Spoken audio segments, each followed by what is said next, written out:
The film opens with a television commercial for Stratton Oakmont. The film describes the nature of Wall Street brokers, describing them as cops or lions. A lion is walking his one on the office floor. Then we see a large group of brokers playing a game of throwing little people at a board with dollar signs as bullseye. Next, Jordan Belfort plays that game. Introduce yourself to people who are. He says he is the son of his two accountants who live in Bayside, Queens. Ever since he started working on Wall Street, Jordan has enjoyed a life of endless drugs and a myriad of prostitutes of his choosing. He squirts cocaine down a prostitute's ass and is later seen jumping on top of Quaalude and flying a helicopter. We also see him driving a Ferrari and getting a blowjob from a woman who turns out to be his wife, Naomi LaPaglia. According to Jordan, he's on enough drugs to keep most of New York's population calm. But one of his most beloved drugs is a drug that can drag humans into the world: money. He sucks up a line of coke along with his $100 bill, crumples it up, and tosses it in the trash. At the age of 22, Jordan started working on Wall Street while marrying a woman named Teresa Petrillo. He begins working as a real estate agent and meets his easygoing boss, Mark Hanna, and another aggressive, foul-mouthed co-boss, Peter de Blasio. Jordan marvels at the way people talk and work. He has lunch with Mark, who chants rhythmically with his chest pounding. Mark orders a large number of martinis to faint them. He asks Jordan how often he jerks. Jordan says 3 or 4 times a week. Mark says these are beginner numbers, at least he does twice a day. He starts talking with Jordan about whether stocks are going up, down, lying down, or whatever, no one knows, and it's all fugazi. The main reason Mark started investing in stocks was almost exclusively prostitutes and blowjobs. He gets Jordan to participate in a money chant.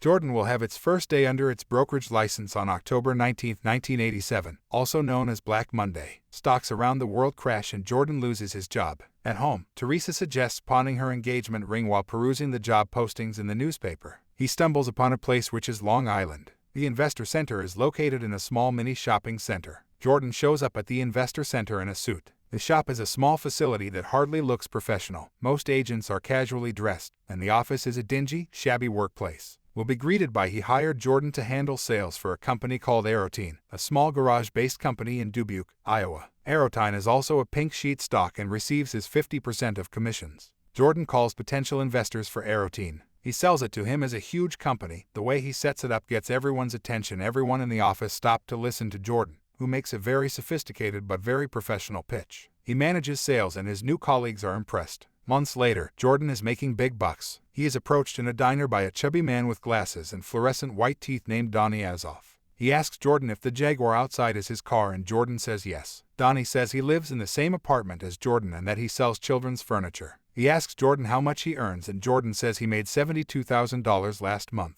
Donnie cannot believe it and asks to see his salary of $72,000. Jordan pulls out one and Donnie calls his boss to tell him he's quitting to buy his stock. Jordan and Donnie are drinking at a bar. Donnie married her cousin because she didn't want anyone else trying to sleep with her. Outside, Donnie smokes crack and recommends something to Jordan. He gets punched and gets agitated and tells Donnie he has to run. The two found a garage they wanted to start a business with. Jordan recruits some of his friends. These include Robbie Feinberg, Alden Kupferberg, Chester Ming, and Nikki Koskoff, nicknamed Rugrat from Inferior Wigs. Brad is especially known for selling drugs in his old neighborhood. Jordan asks Brad to sell him a pen, and he takes it out of his pocket. Brad asks him to write something on a napkin. Jordan says he doesn't have a pen and Brad sells it to him. Jordan also brings in some people from the Investor Center, including a guy named Toby Welch. The two found a garage they wanted to start a business with. Jordan recruits some of his friends. These include Robbie Feinberg, Alden Kupferberg, Chester Ming, and Nikki Koskoff, nicknamed Rugrat from Inferior Wigs. Brad is especially known for selling drugs in his old neighborhood. Jordan asks Brad to sell him a pen, and he takes it out of his pocket. Brad asks him to write something on a napkin. Jordan says he doesn't have a pen and Brad sells it to him. Jordan also brings in some people from the Investor Center, including a guy named Toby Welch. The two found a garage they wanted to start a business with. Jordan recruits some of his friends. These include Robbie Feinberg, Alden Kupferberg, Chester Ming, and Nikki Koskoff, nicknamed Rugrat from Inferior Wigs. Brad is especially known for selling drugs in his old neighborhood. Jordan asks Brad to sell him a pen, and he takes it out of his pocket.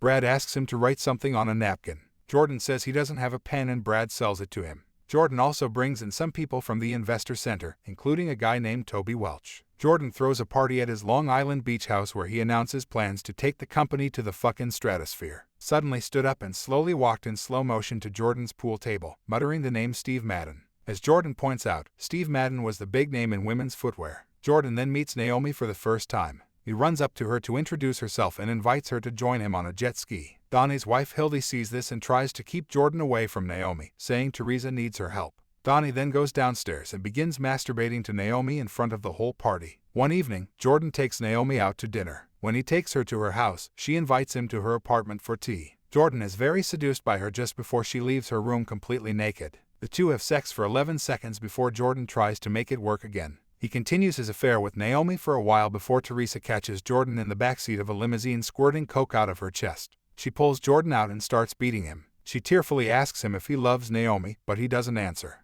Jordan throws a party at his Long Island beach house and announces plans to take the company to the fucking stratosphere. Walked slowly. As Jordan points out, Steve Madden was a big name in women's shoes. Jordan then meets Naomi for the first time. He runs up to her to introduce herself and invites her to join her on her jet ski. Donnie's wife Hildy sees this and tries to keep Jordan away from Naomi, saying Teresa needs her help. Donnie then goes downstairs and begins masturbating to Naomi in front of the whole party. Jordan successfully recovers stolen cash through money laundering. Realizing these practices are illegal, he hires lawyer Manny Riskin to help clean them up. All Jordan cares about is making more money than he or anyone else knows what to do. Jordan proposes to Naomi with a yellow diamond ring, and Naomi accepts. It has been. A wedding is a big event. Naomi introduces Jordan to her British Aunt Emma, who knows about Jordan's cocaine use. Jordan and Naomi move out of their New York penthouse and buy a mansion on Long Island. He even buys Naomi a yacht as a wedding present. 18 months later, Jordan and Naomi had a daughter, Skylar. At this point, the pair are constantly arguing over Jordan's antics. He called the name Venice and slept through the night. She turns out to be a prostitute who pulled a lit candle out of Jordan's ass during sex and poured hot wax on his back while he kept screaming Wolfie. Jordan says the quarrel is part of their daily routine and ends with intimacy. After putting the baby to sleep, Naomi said that from now on she would wear short skirts and no panties on purpose to embarrass Jordan.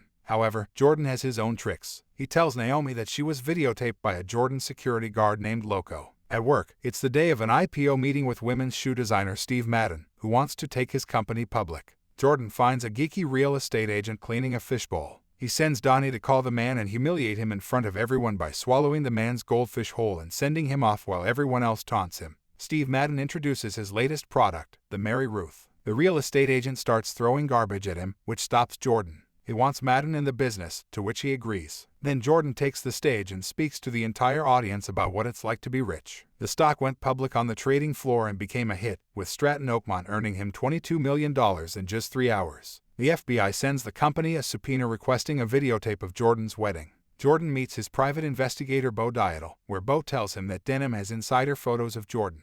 Jordan asks Dietel if he can buy Denham, but Dietel answers adamantly, no. A few days later, Jordan invites Denham and his partner, Agent Hughes, to the Naomi, which is moored in Long Island Harbor. He shows them a list of everyone who attended the wedding. When Jordan tells Denham about one of the employees he hired after he needed money for his mother's triple bypass surgery, Denham interprets it as some sort of bribe.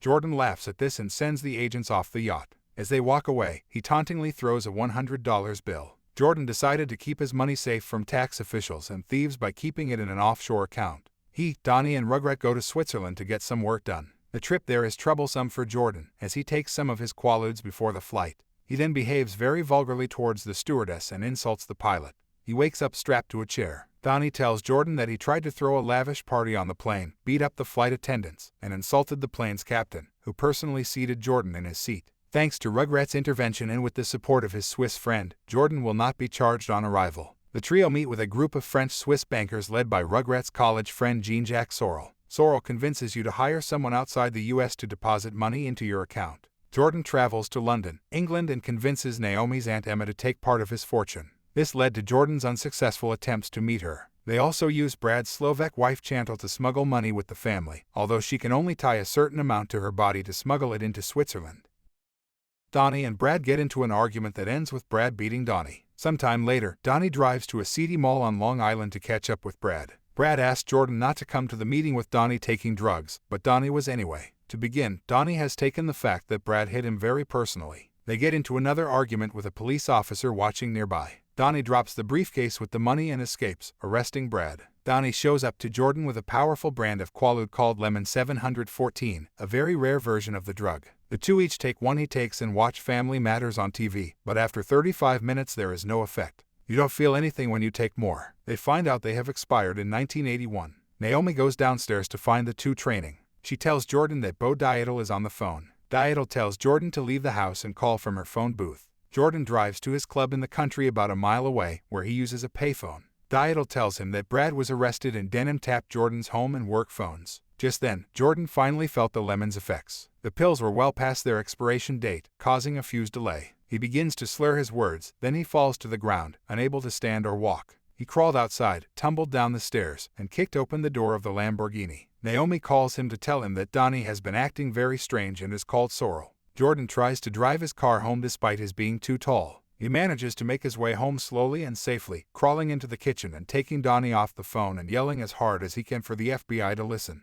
I run to stuff it in my mouth, but I start to feel nauseous and it falls on the glass dining table and shatters. Naomi runs in and sees Donnie turning blue and choking. Jordan grabs a small bottle of Coke from a drawer and snorts it through his nose, along with the Popeye cartoon in oil. He pulls the food out of Donnie's mouth and begins using a crude form of the Heimlich maneuver. Jordan pauses for a few seconds thinking he's going to let Donnie die until Naomi reminds him that Donnie has a family. Jordan eventually forces Donnie to vomit the food he was choking on. Jordan wakes up the next morning to find the police at his home. Jordan believes he took the car home perfectly, but has him arrested when they cause significant damage to his Lamborghini. A flashback shows Jordan failing to get home without damaging his car. It hit other cars, several golf carts and a mailbox. He was released after it was discovered that Jordan had never been behind the wheel of his car. Manny and Max tell Jordan how lucky they are. A few months later, Jordan has a big meeting on his floor to announce that he is leaving the company and handing over to Donnie, Pinhead and Rugrat.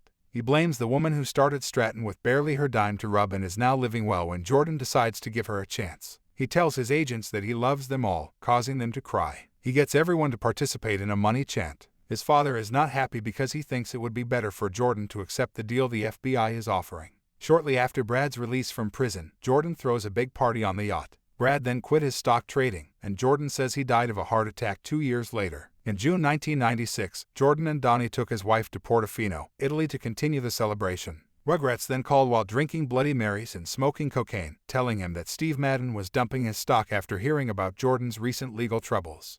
To make matters worse, Naomi comes crying to tell Jordan that Aunt Emma died of a heart attack. Jordan is distraught due to the fact that this has made her unable to access her $20 million in her account. Jordan calls Sorrel and tells him that Aunt Emma made Jordan the money heir. He has to go to Switzerland soon. Jordan flees to have the captain take her to Switzerland, but Naomi insists they go to England for the funeral. The captain warns that stormy seas may be imminent, but Jordan doesn't care. In fact, they are sailing straight into dangerous waters. Jordan orders Donnie to run and get more Quaaludes, but Donnie objects. Jordan doesn't want to die cold. Anyway, he runs downstairs and carries the medicine upstairs just as a huge wave crashes over the boat and knocks it over. The group was rescued by an Italian Navy helicopter summoned by Jordan. They were transferred to another boat and Jordan witnessed the jet he was trying to catch crash into the sea. He tells us that this is because a seagull flew into the engine. He believes this to be a sign of God. 2 years later, Jordan sobered up again. He can be seen in an infomercial promoting his money-making seminar Straight Line. During an infomercial taping, Denham and other agents arrest Jordan. Sorrel was arrested in Switzerland for crimes unrelated to Jordan and yelled at him while having dinner with Legret. Sorrel also had an affair with Brad's wife when he smuggled in cash into Switzerland. All members of Stratton are called upon to testify, but refuse to give up anyone to save themselves. Donnie is under house arrest, so he walks over to Jordan. He wears a tracking device on his right ankle. He says he has Jordan's back and planning things. He also asks Jordan what a sober life is like. Jordan thinks it's bad. Naomi is also angry with Jordan and refuses to speak to him. Jordan and his attorney meet with Denham and 2 other Justice Department attorneys. They try to make a deal that Jordan wears a wire to blame the other co-conspirators. They call the incident Grenada, after the United States invaded Grenada in the Caribbean, and the U.S. government put down a Cuban invasion of the island nation very easily. The overwhelming amount of evidence they have collected makes the Justice Department case easy to win. A few nights later, Jordan moleses Naomi with sex, and eventually she relents and asks him to make love like the last time. Naomi acts her passive and indifferent. When the two are done, she tells him it was really the last time. She intends to file for her divorce and tells Jordan that if she doesn't agree to all the terms she's asking, she'll have no access. They say they will issue a restraining order, prevent Jordan from ever contacting her or her children again. Jordan insults her angrily. She hits him and he hits her in the abdomen.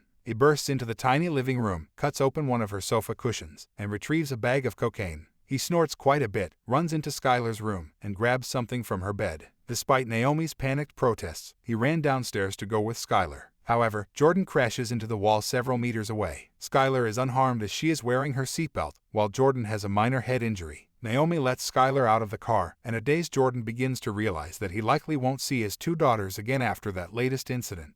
Jordan has a wire ready for you to bring your partner. Everyone is rooting for his return. It starts with Donnie. Jordan handed him a note that read, "Don't be nervous. I'm on the wire." When he asks Donnie about her financial practices, Donnie pretends not to remember anything. The FBI arrived at Jordan's house and arrested him when he discovered the note that slipped Donnie, although not shown. The note may have been passed to Denham by Donnie himself. While Donnie quickly deletes files of all the crimes on the office's computers, the other co-conspirators in the office are arrested, and in court Jordan is sentenced to 36 months in prison. While looking at him in despair, his mother cries as her son is taken away. Upon arriving at the prison, Jordan admits he was scared when he got there. For a moment, he says, he forgot he was rich. He was very accustomed to a life in which everything was for sale. The final scene takes place at a straight-line seminar in Auckland, New Zealand. Jordan walks into the crowd and stands in front of the man. He takes out a pen and asks him to sell it. The man awkwardly started the pitch before Jordan snatched the pen. He gives it to another person who is just as clumsy. Jordan does the same with more guests while all the hopeful future billionaires look at him.